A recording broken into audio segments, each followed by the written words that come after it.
Muito bem, seja bem-vindo ao nosso mini curso de números complexos, cujo objetivo é passar aqui os conceitos básicos e ele está virado especialmente para aí os alunos que se preparam para os exames de admissão, assim como para ter noção básica e bem sólida mesmo sobre aqui os números complexos. Vamos aqui à nossa primeira aula, onde veremos os números complexos, trabalhando com conceitos básicos. Na segunda aula, iremos introduzir aí operações com números complexos, onde falaremos da adição algébrica, falaremos de produto e divisão de números complexos. E nos próximos vídeos estaremos trabalhando aí com resolução de exercícios práticos, aplicando todos os conceitos da aula teórica 1 e da aula teórica 2, tá bom? Então, nesta aula sobre conceitos básicos, vamos falar de conjuntos de números complexos, vamos falar aqui 1.2 de operações com a unidade imaginária, tá bom? Que é uma unidade que existe aqui nos números complexos, representação geométrica do número complexo aí nos eixos imaginários, módulo de um número complexo, argumento de um número complexo, e vamos mostrar como é que se representa o número complexo na forma trigonométrica, tá bom?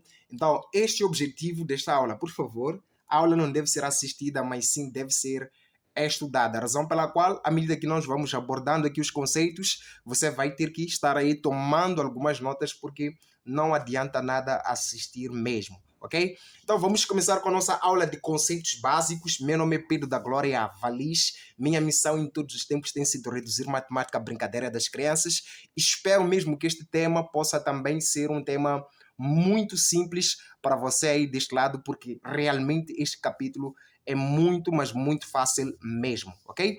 Então vamos aqui começar com conceitos básicos de números complexos, que é o tema número 1, ok? E vamos aqui abordar 1.1, que é o conjunto dos números complexos.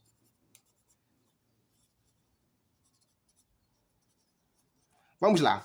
1.1, conjunto dos números complexos. O que a gente precisa saber a respeito? Vamos lá, até sublinhar aqui a vermelho para que todos consigam ver que este é o tema, né?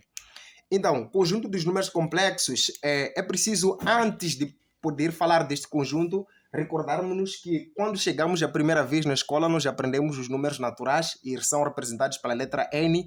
Após termos aprendido os números naturais, aprendemos os números inteiros, que são números aí constituídos por naturais, e uma parte negativa desses números inteiros. Portanto, o conjunto dos números naturais está dentro do conjunto dos números inteiros, só que, por sua vez, aprendemos também o conjunto dos números racionais, representados ali pela letra Q, que são números que incluem números com dízimas infinitas periódicas e dízimas finitas. Portanto, estes números incluem aí frações e tal.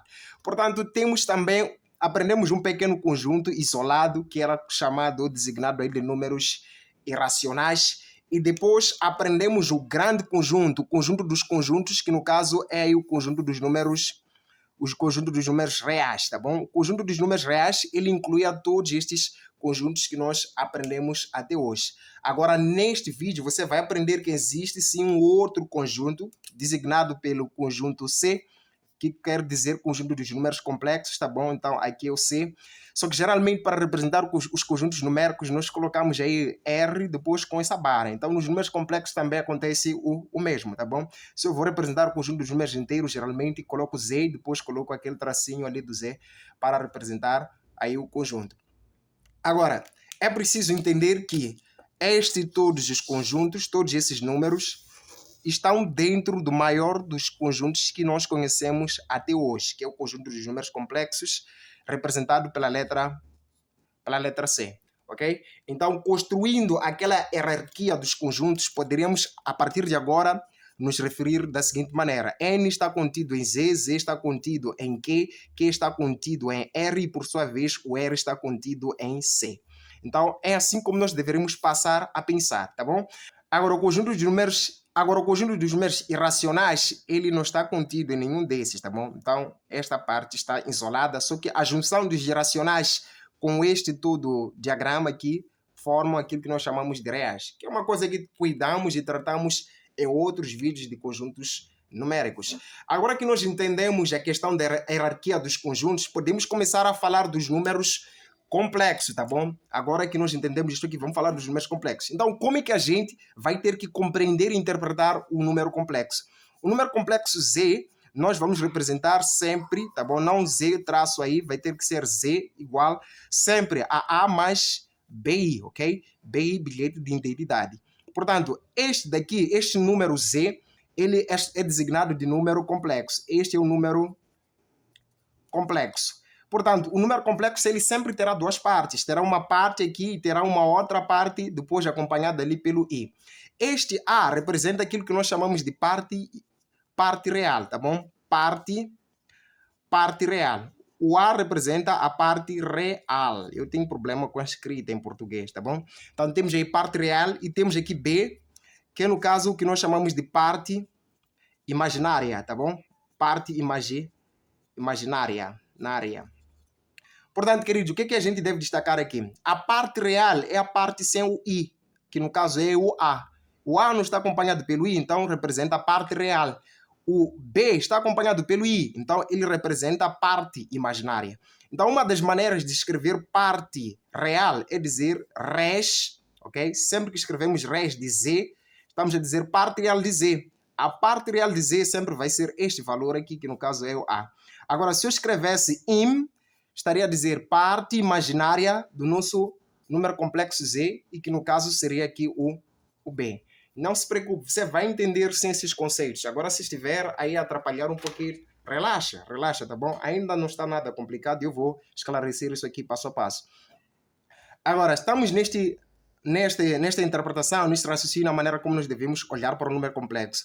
Este I aqui, o que é que nós vamos... Como é que nós vamos designá-lo? Este I, na verdade, ele corresponde àquilo que nós chamamos de unidade imaginária. Unidade imaginária. Esta unidade imaginária, I, sempre vai ser igual à raiz quadrada de menos 1. Portanto, I sendo igual à raiz quadrada de menos 1, nós sabemos que em valores reais não existe raiz quadrada do número negativo. Mas é por isso que nós nem vamos precisar dizer quanto é. Toda vez que nós encontramos raiz quadrada de menos 1, é só dizer que é igual aqui ao I. Portanto, voltando aqui, é preciso levar em consideração que este valor de A e este valor de B sempre devem pertencer a conjunto de valores reais. Portanto, o A e o B pertencem ao conjunto de números reais. Atenção, isto daqui nós chamaremos de número complexo, porque tem a parte real e tem a parte imaginária. A parte imaginária devido aí à unidade imaginária UI. Vamos considerar que você tem um número complexo Z, que no caso será dado por 2 menos 3i. Então, a parte real do número complexo Z vai ser igual a 2 e a parte imaginária do nosso número complexo Z vai ser igual aqui ao valor em frente do I, que é o menos 3. Então, é assim como nós devemos entender este negócio. Agora, se eu tivesse Z igual a 3 menos mais I, tá bom? Então, a parte real deste número complexo Z seria igual aqui um número sem o I, que no caso é o 3. A parte imaginária deste nosso número complexo Z vai ser igual ao valor que multiplica o I, que no caso é o mais o 1. Ok?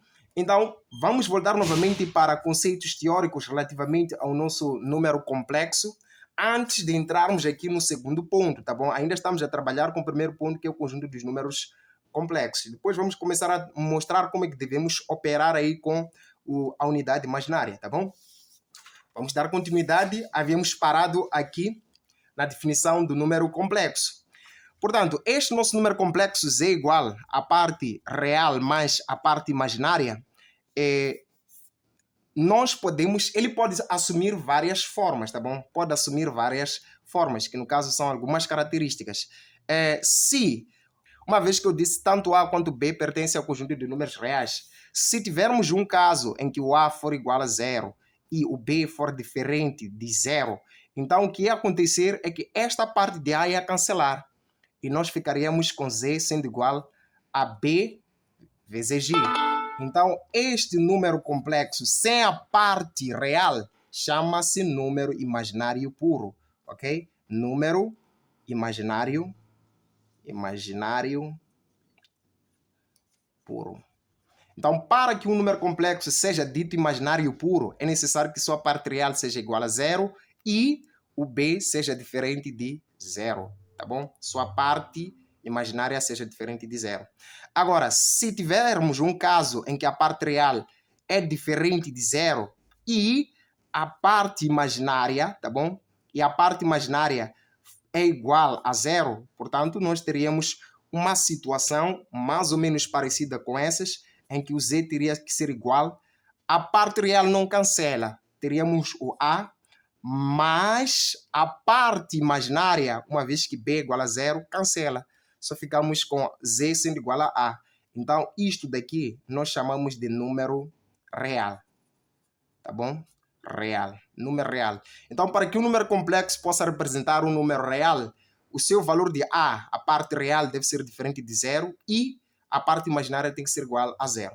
Agora, se tivermos uma situação em que o valor de a é igual a 0 e o valor de b é igual a 0 também, nós teríamos o seguinte. Vou escrever até a preto. Se o a for igual a 0 e em simultâneo b for igual a 0, nós teríamos esta parte cancelando e esta parte também igualmente cancelando. Portanto, podemos escrever que o nosso número complexo z vai ser igual a 0. Então, o nosso número complexo z é nulo se a parte real for 0 e a parte imaginária também for 0. Então, é basicamente isto aqui que nós vamos ter que levar em consideração. Atenção, este conceito de número imaginário puro, número real, ele é bastante aplicado, tá bom, em exercícios práticos. Porque nós poderíamos ter uma situação mais ou menos do gênero em que tem o z igual aqui, por exemplo, a k menos 1, mas aqui, vamos lá considerar aqui x menos mais 3g. Então, é para determinar o valor de k. Depois tínhamos o exercício: determine k e x de modo que o número complexo z seja, tá bom? Seja imaginário puro. Imaginário puro. Bom, eu quero determinar o valor de k para que este número complexo z seja um número imaginário puro. Para que este número seja um número imaginário puro, eu sei que só deve ter a parte imaginária e deve cancelar na parte real. Portanto, eu teria que dizer, para que seja imaginário puro, esta parte real, k menos 1, deve ser nula e esta parte imaginária, x mais 3, deve ser diferente de 0. Passando o 3 para lá, x vai ser igual, ou x será diferente de menos 3. Passando 1 para lá, k terá que ser igual a 1. Portanto, para que este número seja imaginário puro, é necessário que o k seja igual a 1 e o x seja igual a menos 3. Somente nestas condições, aqui nós teremos um número imaginário puro. Atenção! Atenção, atenção, tá bom? O que vai fazer com que este número seja realmente imaginário puro é o fato desta parte ser 0. Mas este valor de x não pode ser qualquer valor. Ele deve ser diferente de menos 3. Senão, se este for igual a 1 e este for igual a menos 3, vão cancelar-se os dois valores e ele vai se tornar um número complexo nulo, tá bom? Vai se tornar um número igual a 0. Então é necessário que um cancele, o outro não. Baseando-se nestas condições, você consegue resolver o exercício para que seja imaginário puro ou para que seja um número real, certo? Agora que nós compreendemos este conceito relativamente à definição, tá bom? A definição do conjunto dos números complexos, nós vamos começar a trabalhar aqui com a unidade imaginária e mostrarmos como é que isso pode se aplicar para a resolução de equações e expressões aí envolvendo a unidade imaginária, tá? Então, já passamos de 1.1, começamos a entrar em 1.2. Vamos lá colocar aqui o nosso certinho para mostrar que já arrebentamos com este capítulo e vamos entrar em 1.2 escrevendo operações com unidade imaginária. 1.2 vamos ter operações com a unidade imaginária. Bom, eu decidi chamar disto de operações com unidade imaginária para que você possa aqui entender tudo que nós precisamos saber para podermos trabalhar com os números complexos e entender bem aquela parte da unidade imaginária. Eu disse que o I de unidade imaginária sempre é igual a menos 1, certo? Portanto, agora, de agora em diante, eu sempre devo levar isso aqui em consideração, tipo, levar isto em mente toda vez que eu encontrar a raiz quadrada de menos 4. Em R, isto aqui não existe, tá bom? Não existe em R. Mas agora nos números complexos isto passa a existir, porque a raiz quadrada de menos 4 ela deve ser entendida como sendo raiz quadrada aqui de menos 1 vezes o 4. Menos 1 vezes 4 pode ser raiz quadrada de menos 1 vezes raiz quadrada de 4. A raiz quadrada de menos 1 vai ser o I. Portanto, teremos I vezes a raiz quadrada do 4, isto vai ser igual a 2. Portanto, a raiz quadrada de menos 4 vai ser igual a vai ser igual a 2i. Ok? Então, é este nível de comparação que nós devemos ter.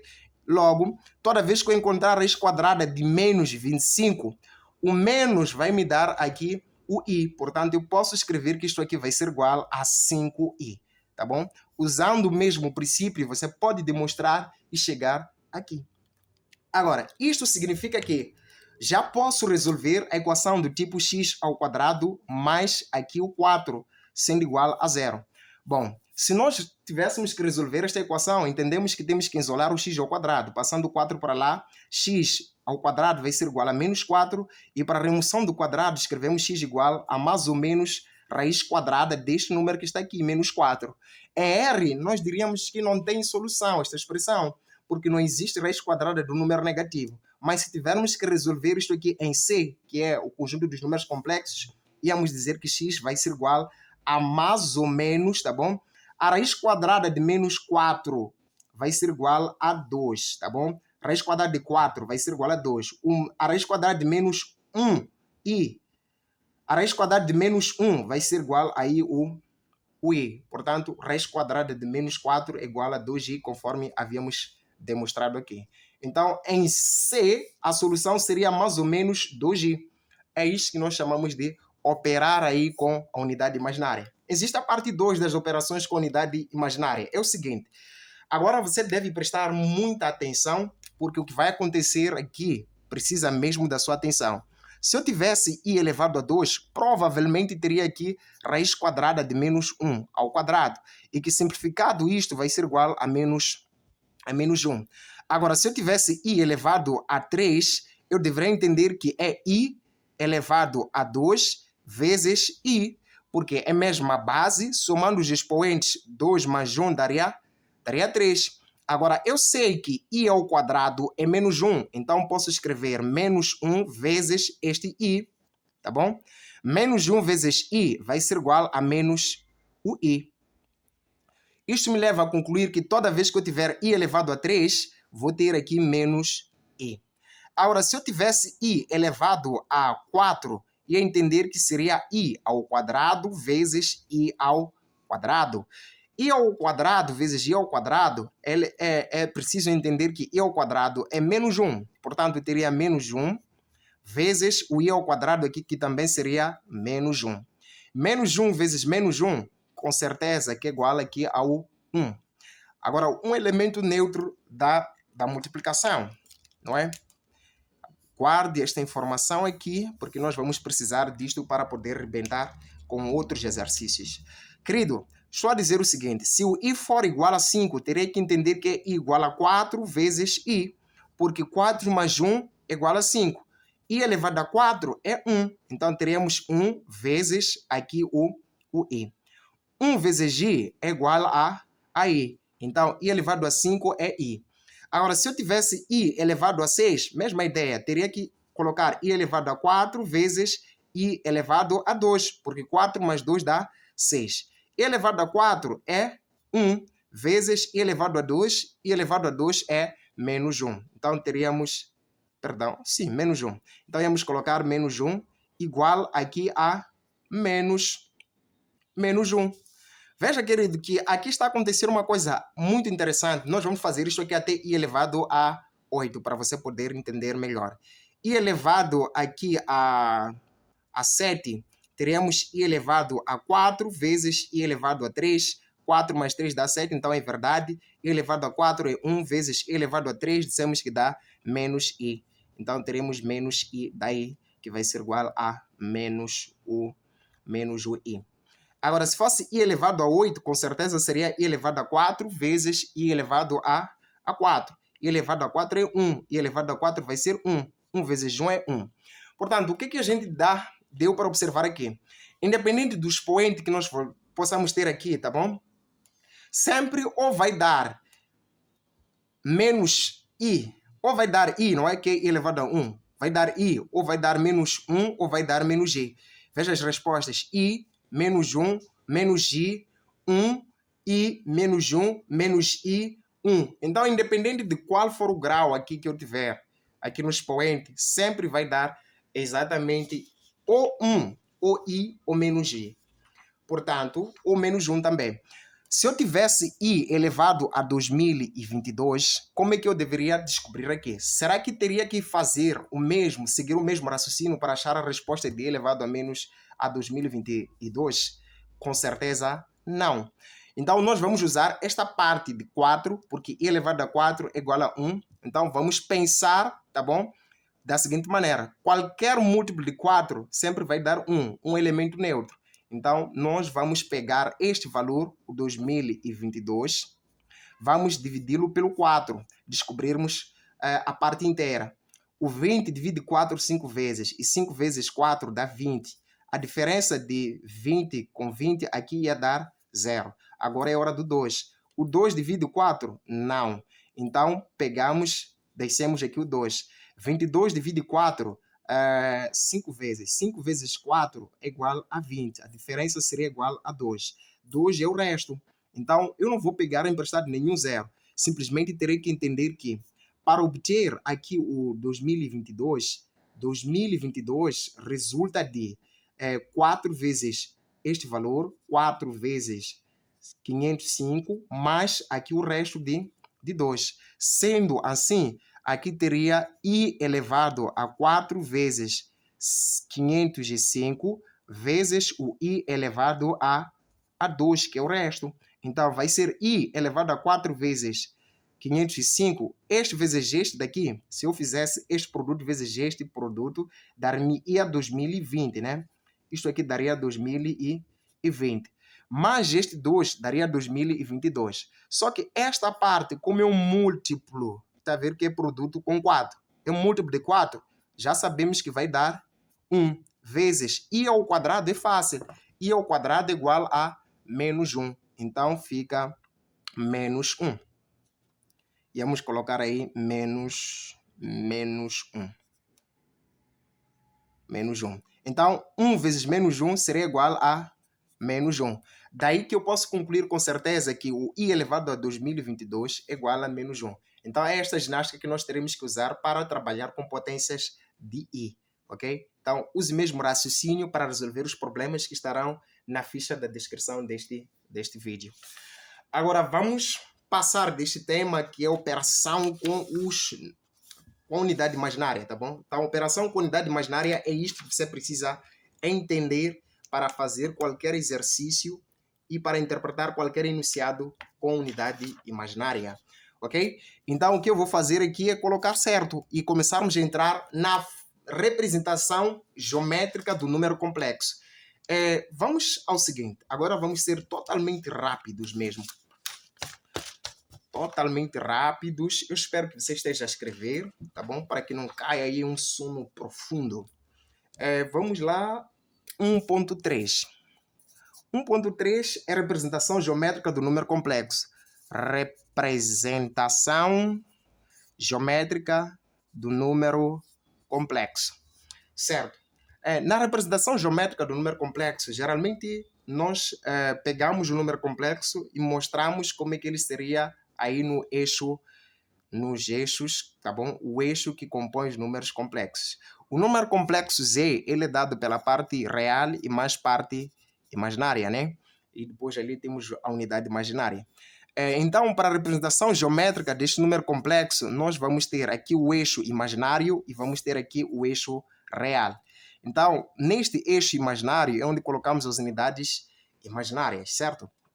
Agora, o que a gente vai fazer para representar este número complexo?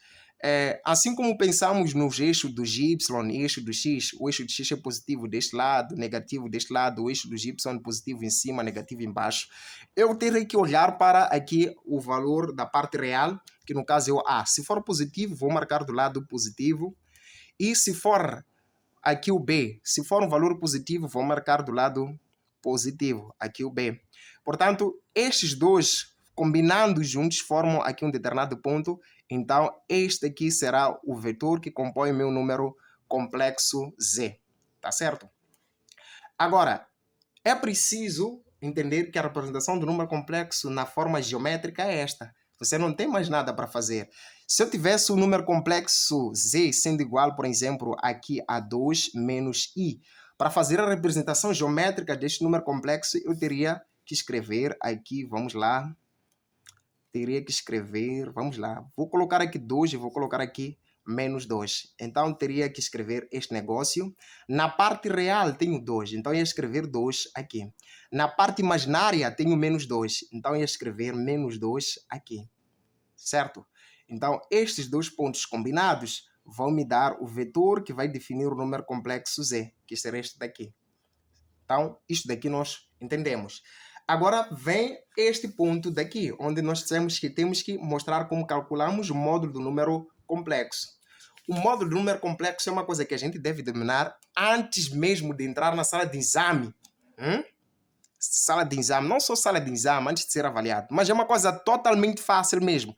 O módulo do número complexo representa-se deste jeito, sempre vai ser igual à raiz quadrada da parte real ao quadrado mais parte imaginária ao quadrado. Então, isto daqui nós chamamos de módulo de um número complexo. Agora, vamos dar um exemplo calculando o módulo do número complexo deste número aqui. O módulo deste z seria igual à raiz quadrada deste 2 ao quadrado, que é a parte real, mais a parte imaginária, que no caso aí é o menos 2 ao quadrado. Vamos juntos?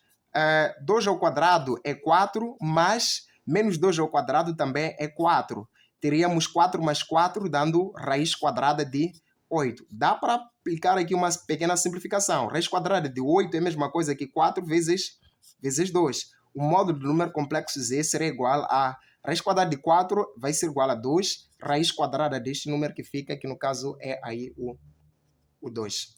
Certo, querido? Muito certo. E agora, este aqui é o módulo do número complexo. Como é que a gente faz a colocação do módulo do número complexo aqui? O módulo do número complexo é a distância da origem até este ponto daqui. Então, isto daqui vai ser o módulo do número complexo. Então, arrebentamos com a representação, mostramos o que é módulo e interpretamos geometricamente. Vamos agora falar do argumento do número complexo. O argumento do número complexo é este ângulo que o número complexo faz aqui com o eixo real. Portanto, este ângulo φ nós chamamos de argumento do nosso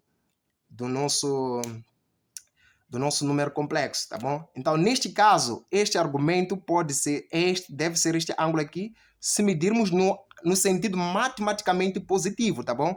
Então, nós sabemos que no sentido matematicamente positivo, o sentido da medição dos ângulos seria este daqui. Então, este seria o ângulo φ. Mas o mesmo ângulo φ, eu vejo que seria mais viável, tá bom? Contar neste sentido aqui matematicamente negativo, tá bom? Então, depois aí teria que ter uma pequena noção básica de geometria para este ângulo φ representar deste jeito daqui, tá bom?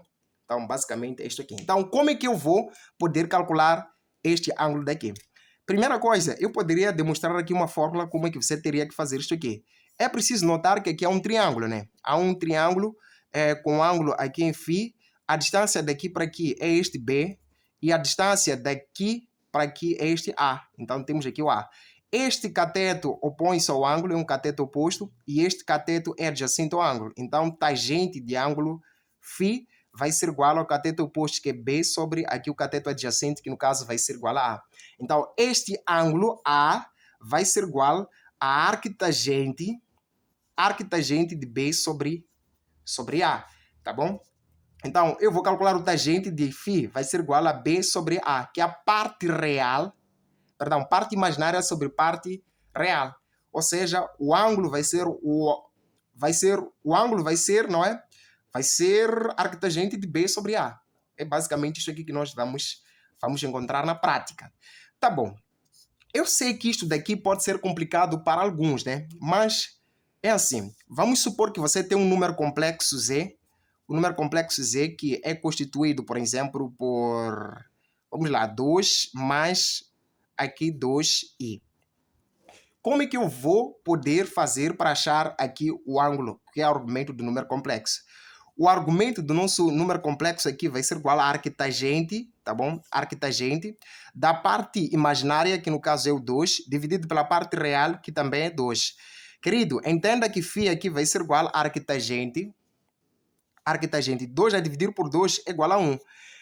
Arctangente de 2, arctangente de 1 é o valor em que tangente vai nos dar é o valor do ângulo em que tangente dá 1. Em que ângulo tangente dá 1?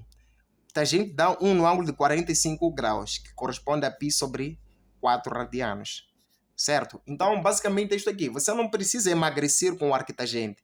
Quando eu digo arctangente, estou à procura do ângulo em que tangente vai me dar este valor que está dentro de parênteses. Neste caso, tangente dá 1 se o ângulo for 45 graus. Então, conforme eu disse, este vídeo é uma aula mesmo completíssima a respeito deste assunto. Agora, como é que a gente ia calcular? Como é que a gente ia calcular o argumento φ neste número complexo? Neste número complexo, eu ia ignorar o sinal negativo aqui.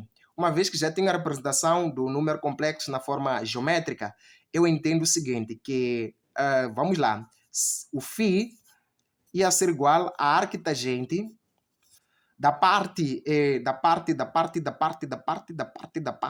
nossa parte real, parte imaginária, né?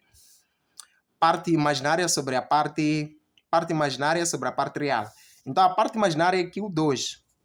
É menos 2. Eu vou ignorar o 2, vou ignorar o sinal menos, dividir pela parte real, que também é aqui o 2. Então o φ será igual a arctangente de 1. Isto aqui acontece em 45 graus, tá bom? Eu vou chamar de φ1 porque não é exatamente o nosso ângulo aqui. 45 graus. Então, o que esse 45 graus representa para mim? O 45 graus não é todo este ângulo, tá bom? 45 graus não é todo este ângulo aqui. Este todo ângulo, 45 graus, representa este menor ângulo que eu consegui aqui. Então, neste caso, 45 graus seria exatamente este ângulo. Então, este ângulo aqui é 45 graus. Mas, atenção, ele é um 45 graus medido no sentido negativo. Então, este ângulo corresponde a menos 45 graus, certo? Então, eu posso usar aí o menos 45 graus. Mas, para poder achar este ângulo φ, para poder achar o ângulo φ, tem que entender que neste círculo trigonométrico que eu tenho aqui, tá bom? Eu já tirei 45 graus. Então, nesses 360 graus que eu tenho daqui, é só tirar os 45 graus para poder ter todo este valor até aqui. Portanto, vai ser 360 graus tirar os 45. 360 tirar 45 dá 315 graus. Então, todo este ângulo corresponde a 315 graus. Geralmente, nós não deixamos aqui em graus, temos que deixar isto aqui em radianos. Para passar isto aqui para radianos, é só multiplicar por π em cima e dividir por 180. Então, aplica já a simplificação para que seja um número, uma fração aí já simplificada, certo? Então, aplicando a simplificação, quanto é que isto daria? Fazendo mentalmente, teria 4 vezes aí o 2 dá 8 menos 1, daria 8 menos 1 daria 7π sobre 4. Então, aplicando toda a simplificação, ia ter 7π sobre 4 radianos. Seria o nosso argumento. Então, é preciso saber calcular o argumento. É preciso se entender e saber fazer para evitar surpresas, tá bom? Não seja surpreendido por coisas que você estudou. Então, nós rebentamos agora com a compreensão do módulo do número complexo e aqui a compreensão do que é argumento do número complexo. Agora vamos finalizar o vídeo mostrando como representar um número complexo na forma trigonométrica. Uau! Existe até fórmula trigonométrica para representar um número complexo. Existe sim, você verá que é uma coisa muito fácil mesmo, não precisa emagrecer.